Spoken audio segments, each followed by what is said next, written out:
Welcome to our channel English solution 48। English solution 48 में स्वागत है। एक्सरसाइज आपकी जो practical guide to English grammar K P. Thakur की है वो इस समय आपका एक्सरसाइज नंबर 11 पे आ चुके हैं। यहाँ पे दो एग्जाम्पल ऐसे दिए हैं जो ऑलरेडी सॉल्व हैं। इनसे समझते हैं कि जो प्रीवियस पेपर में आया है उनकी पैटर्न क्या होता है। पहला लिखा हुआ है द फ्रूट टेस्ट सॉरली। तो आपको मालूम होना चाहिए कि टेस्ट हमारा जो है कॉपुला वर्ब है, या ऐसे हम कह लें कि जो हमारे परसेप्शन के शब्द हैं जैसे टेस्ट है, फील है, सीम है ना, लुक्स है, तो ये अपने बाद एडजेक्टिव फॉर्म का प्रयोग करते हैं ना कि एडवर्ब। तो इसलिए यहाँ पर सॉरली का प्रयोग ना हो करके सॉर का प्रयोग किया गया है।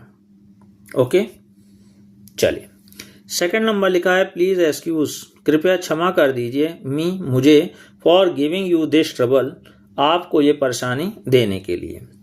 तो एक प्रकार से ये ट्रांसलेशन वाली भाषा है, जबकि इंग्लिश इस अगर हम एक्सप्रेशन की बात करें तो होना क्या चाहिए कि प्लीज एक्सक्यूज, कृपया क्षमा कर दीजिए, माई गिविंग यू दिस ट्रबल, मेरे द्वारा आपको ये ट्रबल जो दिया गया है उसको। तो क्षमा किसको करना है, तो माई गिविंग, यानी जब जीरंड का रिलेशन, फिर से बता दूं, जीरंड का रिलेशन उससे पहले प्रोनाउन का होता है तो वह हमेशा पजेसिव केस में आता है। और ये आपको दो एग्जाम्पल में पहले ही क्लियर किया जा चुका है। फिर अब आपके लिए प्रैक्टिकल एग्जाम्पल्स हैं। पहला हमारा लिखा है he has not come since a long time. चूंकि अ लॉन्ग टाइम लिखा हुआ है, एक निश्चित समय अंतराल की बात कर रहा है, ड्यूरेशन ऑफ टाइम है, तो यहां सिंस का प्रयोग ना करके हम करेंगे फॉर। फिर सेकंड आ जाते हैं C is the best of the two. तो अगेन जब टू की बात आती है अर्थात दो लोगों में कंपैरिजन, तो कंपैरेटिव फॉर्म का प्रयोग करते हैं ना कि सुपरलेटिव। तो अब सुपरलेटिव की जगह हम यहां पर कंपैरेटिव डिग्री का प्रयोग करेंगे तो हो जाएगा the better of the to. ध्यान रहे इस द का प्रयोग रहेगा, हटेगा नहीं, ठीक है। वो कब हटता है, जब हमें ER यानी कंपैरेटिव के बाद देन का प्रयोग दिया हो, तो उससे पहले हमें कभी लगाने की जरूरत नहीं है। फिलहाल यहाँ इसकी आवश्यकता नहीं है। थर्ड है each of the students were. तो ईच है, एवरी है, आइदर है, नाइदर है, ये अपने साथ सिमिलर वर्ब का प्रयोग करते हैं। तो ये जो वर लिखा है इसकी सिमिलर फॉर्म जो होगी वो हो जाएगी वॉच। डन है। फोर्थ है चेयर्स, है ना, are bought for scholars with handles. ये विद हैंडल्स तारीफ किसकी हो रही है, वो आपकी चेयर की।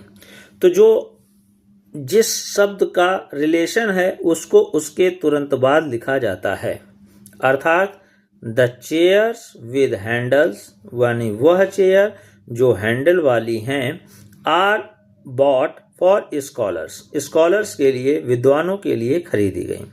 ये जो बाद में जो एग्जाम्पल देते हैं इन पे अवेयरनेस की ज़रूरत होती है कि इसको जिससे रिलेशन है उसके तुरंत बाद इस्तेमाल करना चाहिए।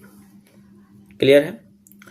फिफ्थ में आते हैं we decided to at once call for the police. हम लोगों ने तुरंत पुलिस को बुलाने का निश्चय किया। तो फिर जानकारी बता दें कि हम जब टू का प्रयोग करते हैं और इसके तुरंत बाद वर्ब की फर्स्ट फॉर्म आती है तो इसको कहते हैं इन्फिनेटिव, यानी टू प्लस वर्ब की फर्स्ट फॉर्म इन्फिनेटिव होती है और इसके बीच में किसी भी प्रकार का एडवर्ब का प्रयोग नहीं किया जाता। और ये जो रूल कहलाता है वो आपका स्प्लिट इन्फिनेटिव, ठीक है। तो स्प्लिट इन्फिनेटिव्स के एग्जाम्पल दिए जाते हैं और हमें वो सही करने होते हैं। तो कैसे सही करेंगे, तो एडवर्ब की जो पोजीशन है वहाँ पर जहाँ सुटेबल हो वहाँ लगा दीजिए। जैसे यहाँ पर क्या होगा, तो वी एट वंस डिसाइडेड, हम लोगों ने तुरंत निश्चय किया।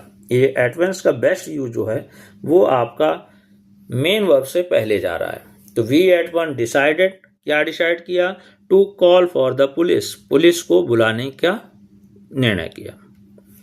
6 I had pass the intermediate exam in 1960। तो अगेन हम बात करेंगे कि जो घटना पास्ट में किसी एक टाइम पे हो चुकी है, ठीक है, तो उसको नॉर्मल एक्सप्रेशन की बात करें तो वो केवल पास्ट इंडेफिनिट में होगा, ना कि पास्ट परफेक्ट। यानी आई पास्ड, मैंने पास किया, आई हैड पास्ड करके एडिशनल एक्सप्रेशन की रिक्वायरमेंट नहीं है। ओके। 7 में नॉट ओनली बट ऑल्सो, तो अगेन क्लियर है कि जिन दो चीज़ों में कंपैरिजन होगा ठीक उससे पहले आएगा, ना कि इधर ना उधर।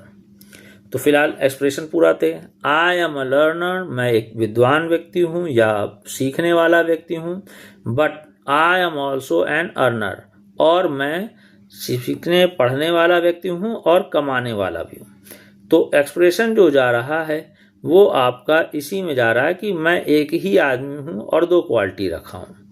तो आई am not only a learner but also an earner, यानी हम यहाँ पर इसका भी प्रयोग नहीं करने की जरूरत है। ठीक है, ये टोटल एक्सप्रेशन आपका सही होगा कि I am not only a learner but also an earner. Okay, clear है। फिर नेक्स्ट आते हैं। लिखा है he took admission into Darbhanga medical college.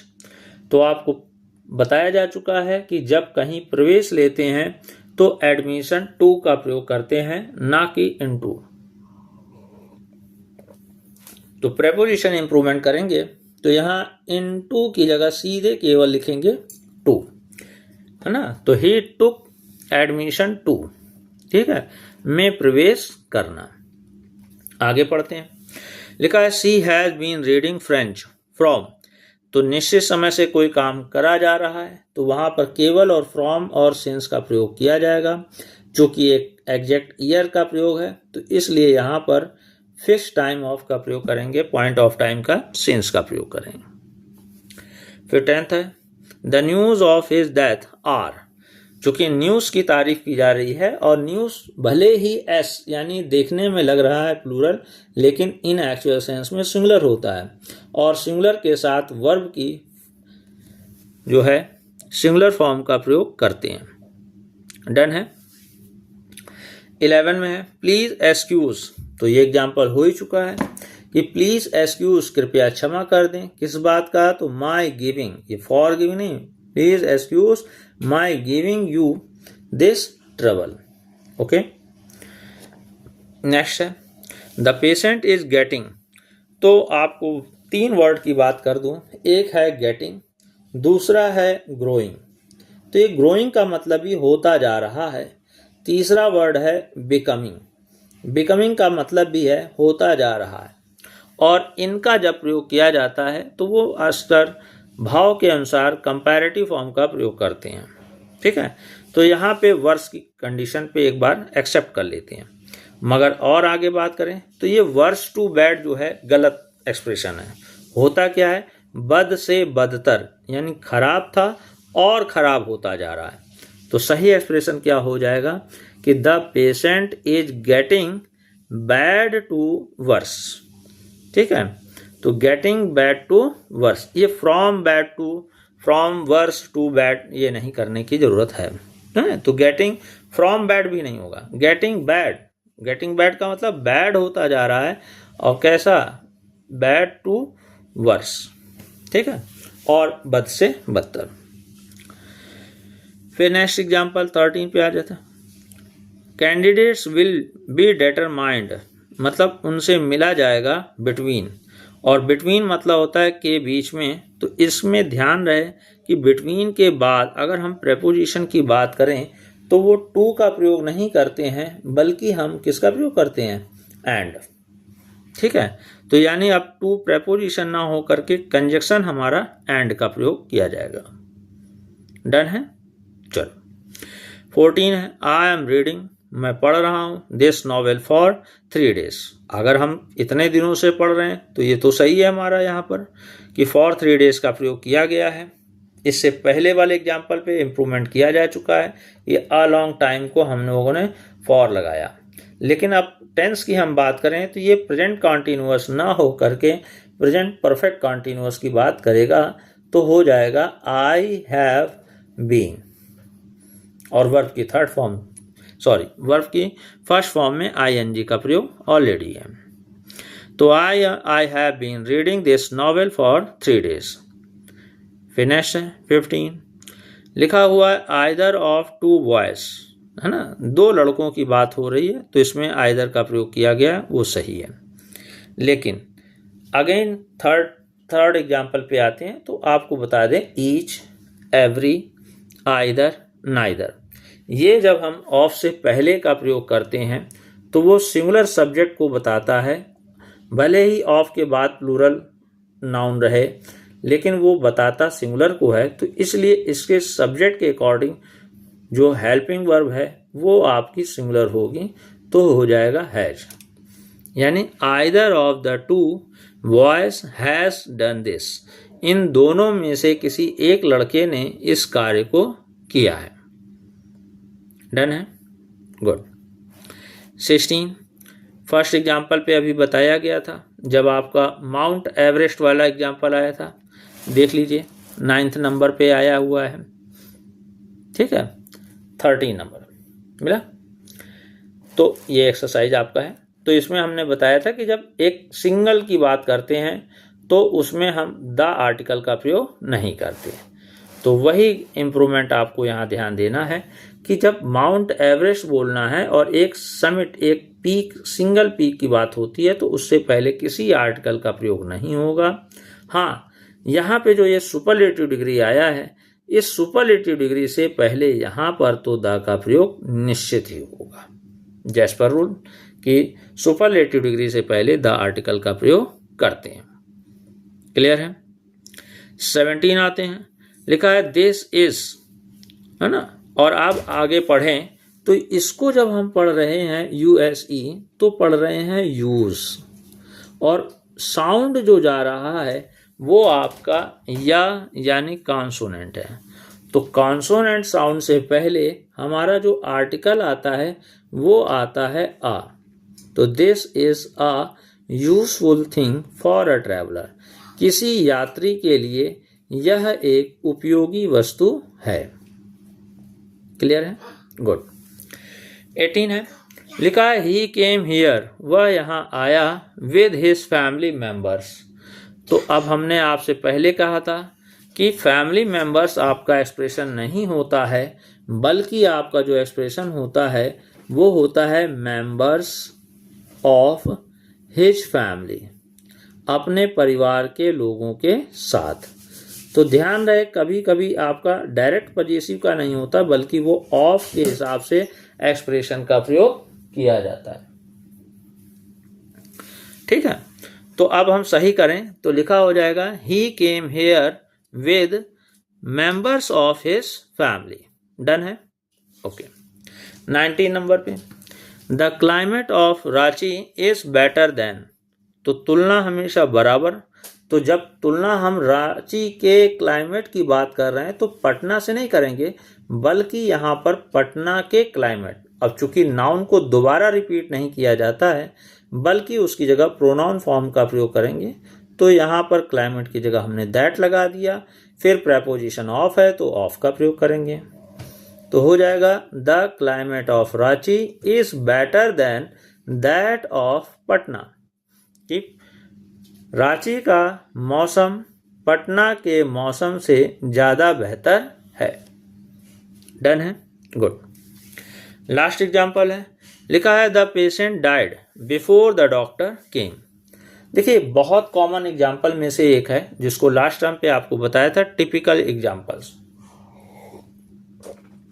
यानी मोस्टली इसी तरह से एग्जाम्पल्स आते हैं। तो 2 वर्ड पे ध्यान दीजिए, पहला लिखा हुआ है बिफोर और दूसरा लिखा है आफ्टर। बिफोर मतलब होता है पहले और आफ्टर मतलब होता है बाद में। इसमें हमें 2 सेंटेंस दिए रहते हैं जिसको हम क्लास के फॉर्म में कन्वर्ट कर लेते हैं। ठीक है, तो कंजक्शन से जुड़ा आप वो सेंटेंस नहीं होता, क्लास कहलाता है। तो जब 2 क्लासेस होते हैं तो एक आपका प्रिंसिपल और एक सबऑर्डिनेट होता है। तो अभी उस पर विस्तार नहीं करेंगे, एक छोटी सी बात ये कहनी है कि बिफोर मतलब पहले होता है, यानी उससे पहले जो एक्शन होगा वो परफेक्ट में जाएगा, यानी the patient had died, patient मर चुका था, before the doctor came, doctor के आने से पहले। और इसी बात को हम ऐसे कह सकते हैं कि ही फ्लेड, वह भागा, after he had known his mistake, मतलब जब उसको गलती पता चली तो उसके पश्चात वो भाग गया। तो आप ध्यान ये दीजिए, क्लियर दिख रहा है? Okay, done. तो he fled after he had known his mistake, उसको गलती का पता चलने के बाद वह वहां से या वह भाग गया। तो आफ्टर की कंडीशन पे हैड बाद में होगा, हैड के साथ वर्ब की थर्ड फॉर्म आएगी, और दूसरा जो क्लास होगा अब इसमें पहले और इस बिफोर की कंडीशन पे बाद, वहां पर आपने सेकंड फॉर्म का प्रयोग यानी कि पास्ट इंडेफिनिट टेंस का प्रयोग करना होगा। ओके, तो ये भी एग्जाम्पल देखिएगा, कई बार आपके प्रीवियस पेपर में आया है, पूछा जाएगा, तो आपको जानकारी रहेगी तो आपका एक रिजल्ट अच्छा जाएगा। ठीक है, तो आप अपनी क्वेरीज को देते रहिए और इस चैनल के जुड़े रहिए। आज के लिए इतना ही। Thank you very much.